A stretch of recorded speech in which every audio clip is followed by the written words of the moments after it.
সংবাদ সবাইকে স্বাগত জানাচ্ছি। আমি ফিরোজ তোহা। শুরুতেই সংবাদ শিরোনাম জানিয়ে দেব এই মুহূর্তে হাতে পাওয়া সর্বশেষ গুরুত্বপূর্ণ আপডেট বাংলা সংবাদ। শুরুতেই থাকছে, পুরো পৃথিবী স্তব্ধ হলেও শেখ হাসিনার বুক কাঁপেনি। ফেলানী হত্যা দিবসে রাশেদ প্রধান। জাতীয় গণতান্ত্রিক পার্টির জাগপার সহ সভাপতি ও দলীয় মুখপাত্র রাশেদ প্রধান বলেছেন, 2011 সালের 7 জানুয়ারি কাঁটাতারের বেড়ায় ঝুলন্ত ফেলানীর নিথর লাশ দেখে পুরো পৃথিবী স্তব্ধ হয়ে গিয়েছিল, অথচ শেখ হাসিনার বুক কাঁপেনি। বিএসএফ অথবা ভারত সরকার অনুশোচনা বোধ করেনি। এরকম বন্ধু আমাদের প্রয়োজন নেই। এবারে জানাবো, দ্রুত সময় জাতীয় সংসদ নির্বাচনের দাবি ববি হাজ্জাজের। জাতীয়তাবাদী গণতান্ত্রিক আন্দোলন এনডিএম চেয়ারম্যান ববি হাজ্জাজ বলেছেন, আমরা দ্রুততম সময়ের মধ্যে জাতীয় সংসদ নির্বাচন চাই। এ দাবির সপক্ষে জনমত গঠনের উদ্দেশ্যে আমরা গণজামায়াত, লিফলেট বিতরণ, সুধী সমাবেশ, মত বিনিময়, সোশ্যাল মিডিয়ার ক্যাম্পেইন ইত্যাদি কর্মসূচি হাতে নিয়েছে।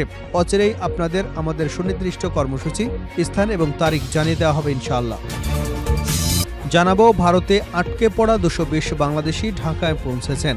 কলকাতায় নেতাজি সুভাষচন্দ্র বসু আন্তর্জাতিক বিমানবন্দরে আটকে পড়া 220 জন বাংলাদেশি ঢাকায় পৌঁছেছেন। তারা সবাই মালয়েশিয়া থেকে ঢাকায় ফিরছিলেন। স্থানীয় সময় সোমবার দিবাগত রাত 1:30টায় কলকাতা থেকে ছেড়ে আসা মালিন্দ এয়ারের ফ্লাইটটি হজরত শাহজালাল আন্তর্জাতিক বিমানবন্দরে 2:30টায় অবতরণ করে বলে সংবাদ মাধ্যমকে জানিয়েছেন বিমানের যাত্রী রিয়াজউদ্দিন ফাহাদি। এবারে থাকছে, রাজনৈতিক দলগুলো বেশি সংস্কার না চাইলে ডিসেম্বরের মধ্যে নির্বাচন, এমনটাই জানিয়েছেন প্রধান উপদেষ্টার প্রেস সচিব শফিকুল আলম। মঙ্গলবার খামারবাড়ি কৃষিবিদ ইনস্টিটিউশনে এক অনুষ্ঠানে সাংবাদিকদের তিনি এসব কথা বলেন। এবারে থাকছে, খালেদা জিয়ার বাসভবনের সামনে জড়ো হচ্ছেন নেতাকর্মীরা। বিএনপি চেয়ারপারসন খালেদা জিয়ার বাসভবন ফিরোজার সামনে জড়ো হচ্ছেন দলটির নেতাকর্মীরা। এছাড়া বাসভবনের আশপাশের সড়কগুলোতে দলটির নেতাকর্মীদের উপস্থিতি লক্ষ্য করা গেছে। উন্নত চিকিৎসার জন্য মঙ্গলবার রাতে বিমানবন্দরের উদ্দেশ্যে বাসা থেকে বের হবেন তিনি। রাত 10টায় লন্ডনের উদ্দেশ্যে ঢাকা ছাড়বেন সাবেক এই প্রধানমন্ত্রী। কাতারের স্পেশাল এয়ার অ্যাম্বুলেন্স ঢাকা বিমানবন্দর থেকে লন্ডনে যাবেন তিনি। এবং সর্বশেষ জানাবো আন্তর্জাতিক সংবাদ। আধুনিক ক্ষেপণাস্ত্র এবং ড্রোন সমন্বিত ভূগর্ভস্থ সুবিধা উন্মোচন করবে ইরান। ইরানের Islamic revolution guard corps aerospace force বড় আকারের সামরিক মহড়ার জন্য অত্যাধুনিক ক্ষেপণাস্ত্র এবং ড্রোন সমন্বিত নতুন ভূগর্ভস্থ সুবিধা উন্মোচন করবে। সোমবার সংবাদ সম্মেলনে এ তথ্য জানান আইআরজিসির মুখপাত্র জেনারেল আলী মোহাম্মদ নাইনি। এক প্রতিবেদনে এ তথ্য জানিয়েছে তাসনিম নিউজ এজেন্সি। এতক্ষণ শিরোনাম শুনছিলেন, এবার বিস্তারিত। প্রিয় দর্শক, আপনি যদি এই চ্যানেলে নতুন হয়ে থাকেন, ভিডিওটি দেখতে দেখতে চ্যানেলটি সাবস্ক্রাইব করে আমাদের সঙ্গে থাকুন। আর এই ভিডিও সম্পর্কে আপনি আপনার মূল্যবান মতামতটি কমেন্ট বক্সে জানিয়ে দিন। আর হ্যাঁ প্রিয় দর্শক, জানিয়ে দিন ভিডিওটি কোথা থেকে দেখছেন। পুরো পৃথিবী স্তব্ধ হলেও শেখ হাসিনার বুক কাঁপেনি। ফেলানী হত্যা দিবসে রাশেদ প্রধান। জাতীয় গণতান্ত্রিক পার্টির জাগপার সহসভাপতি ও দলীয় মুখপাত্র রাশেদ প্রধান বলেছেন, 2011 সালের 7 জানুয়ারি কাঁটাতারের বেড়ায় ঝুলন্ত ফেলানীর নিথর লাশ দেখে পুরো পৃথিবী স্তব্ধ হয়ে গিয়েছিল, অথচ শেখ হাসিনার বুক কাঁপেনি। বিএসএফ অথবা ভারত সরকার অনুশোচনা বোধ করেনি। এরকম বন্ধু আমাদের দরকার নেই। সকালে জাগপা আয়োজিত ফেলানী হত্যা দিবসে ফেলানী রক্ত ও প্রতিবাদের মন্ত্র শীর্ষক বিক্ষোভ মিছিল শেষে সংক্ষিপ্ত বক্তব্যে এসব কথা বলেন তিনি। রাশেদ প্রধান বলেন, আওয়ামী লীগ সরকারের নতজানু পররাষ্ট্রনীতির কারণে দিনের পর দিন ভারতের বিএসএফ সীমান্তে পাখির মতো হত্যা চালিয়েছে। রক্তপিপাসু আওয়ামী সরকার ভারতকে সীমান্তে হত্যাকাণ্ড চালানোর ফ্রি লাইসেন্স দিয়েছিল বলেই একবারও প্রতিবাদ করতে সাহস করেনি। তিনি বলেন, ভারত সরকার বন্ধুত্বের মিথ্যা আশ্বাস এবং লাশ হস্তান্তর ব্যতীত কিছুই করেনি। তাই ফেলানী হত্যার দায় শুধু বিএসএফের নয়, ফেলানী হত্যার দায় ভারত এবং শেখ হাসিনা উভয় দায়ী। তিনি আরও বলেন, ভারত সরকারকে বুঝতে হবে শেখ হাসিনা এবং আওয়ামী লীগ তাদের গোলাম হতে পারে, কিন্তু বাংলাদেশের মানুষ নয়। আমরা শেখ হাসিনার গদি উল্টে দিয়েছি এবং ভারতের গোলামির জিঞ্জির ছিন্ন করেছি। আপনাদের দাদাগিরি আর চলবে না। দ্রুত সময়ের জাতীয় সংসদ নির্বাচনের দাবি ববি হাজ্জাজের।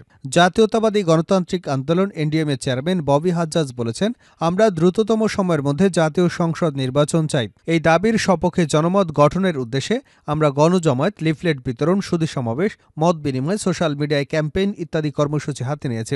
অচিরেই আপনাদের আমাদের সুনির্দিষ্ট কর্মসূচি, স্থান এবং তারিখ জানিয়ে দেওয়া হবে ইনশাআল্লাহ। মঙ্গলবার আমি আর ডামি নির্বাচনের 1 বছর এবং দ্রুত সময়ে জাতীয় সংসদ নির্বাচনের দাবিতে কর্মসূচি উপলক্ষে এক ঘোষণায় লিখিত বক্তব্যে তিনি এসব কথা বলেন। তিনি আরও বলেন, জাতীয় ঐক্য বিনষ্ট হয় এমন মন্তব্য করা থেকে সরকারের ভেতরে এবং বাইরে সব গুরুত্বপূর্ণ ব্যক্তিরা বিরত থাকুন। নির্বাচনমুখী রাজনৈতিক দল হিসেবে এনডিএম বিভিন্ন সংসদীয় আসনে প্রস্তুতি নেওয়া শুরু করেছে এবং অচিরেই পুরো বাংলাদেশে একটি অবাধ, নিরপেক্ষ, গ্রহণযোগ্য জাতীয় নির্বাচনের পক্ষে গণজোয়ার দেখবে ইনশাআল্লাহ। ভারতে আটকে পড়া 220 বাংলাদেশি ঢাকায় পৌঁছেছেন। কলকাতায় নেতাজি সুভাষচন্দ্র বসু আন্তর্জাতিক বিমানবন্দরে আটকে পড়া 220 জন বাংলাদেশি ঢাকায় পৌঁছেছেন। তারা সবাই মালয়েশিয়া থেকে ঢাকায় ফিরছিলেন। স্থানীয় সময় সোমবার দিবাগত রাত 1:30টার দিকে কলকাতা থেকে ছেড়ে আসা মালিন্দ এয়ারের ফ্লাইটটি হজরত শাহজালাল আন্তর্জাতিক বিমানবন্দরে 2:30টায় অবতরণ করে বলে সংবাদ মাধ্যমকে জানিয়েছেন বিমানের যাত্রী রিয়াজউদ্দিন ফাহাদি। রোববার রাতে কুয়ালালামপুর থেকে ঢাকা আসার পথে মালিন্দ এয়ারে ফ্লাইট নম্বর ওডি 162 এর একটি বিমান ঘন কুয়াশার কারণে কলকাতায় জরুরি অবতরণ করে। বিমানটি রাত 3টায় ঢাকায় পৌঁছানোর কথা ছিল। নেতাজি সুভাষচন্দ্র বসু আন্তর্জাতিক বিমানবন্দর কর্তৃপক্ষ জানায়, বিমানটি রাত 2:30টায় ঢাকায় পৌঁছানোর কথা থাকলেও ঘন কুয়াশার কারণে 220 জন যাত্রী নিয়ে কলকাতায় অবতরণ করে। যাত্রীদের অভিযোগ, 16 ঘণ্টা পার হলেও কলকাতা থেকে বাংলাদেশে তাদের ফেরানোর বিষয়ে কোনো উদ্যোগ নেওয়া হয়নি।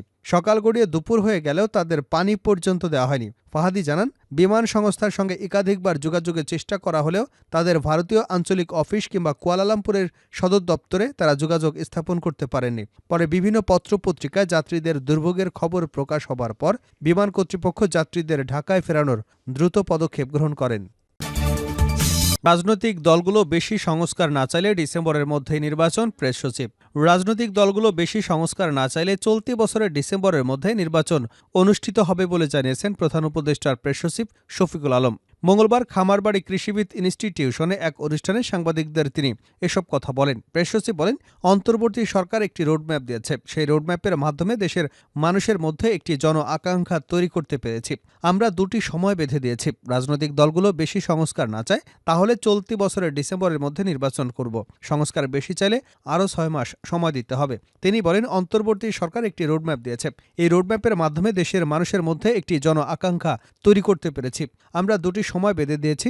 সবার সঙ্গে আলোচনার ভিত্তিতে ভালো একটা নির্বাচন অনুষ্ঠিত হবে বলে আশা প্রকাশ করে তিনি বলেন, রাষ্ট্রের বিভিন্ন খাত সংস্কারে গঠিত 6 কমিশন 15ই জানুয়ারির মধ্যে প্রতিবেদন দেবেন। এরপর সবার সঙ্গে আলোচনা করেই এই সিদ্ধান্ত নেওয়া হবে। শফিকুল আলম বলেন, লুটপাট, দুর্নীতি, জুলাই আগস্টের গণহত্যায় জড়িত ব্যক্তিদের রাজনীতি করবার কোনো অধিকার নেই। -2 ফর্মুলা নিয়ে সরকার ভাবছে না বলেও জানিয়েছেন তিনি। বর্তমান রিজার্ভ নিয়ে শফিকুল আলম আরও বলেন, আমরা দেশকে অনেক স্থিতিশীলতার মধ্যে নিয়ে আসতে পেরেছি। অর্থনীতি যে গতিতে এগোচ্ছে সেই হিসেবে বর্তমান রিজার্ভ থাকার কথা ছিল $20 বিলিয়ন, কিন্তু আছে $22 বিলিয়ন। সেই হিসেবে বলতে পারি আমরা ঘুরে দাঁড়াতে শুরু করেছি।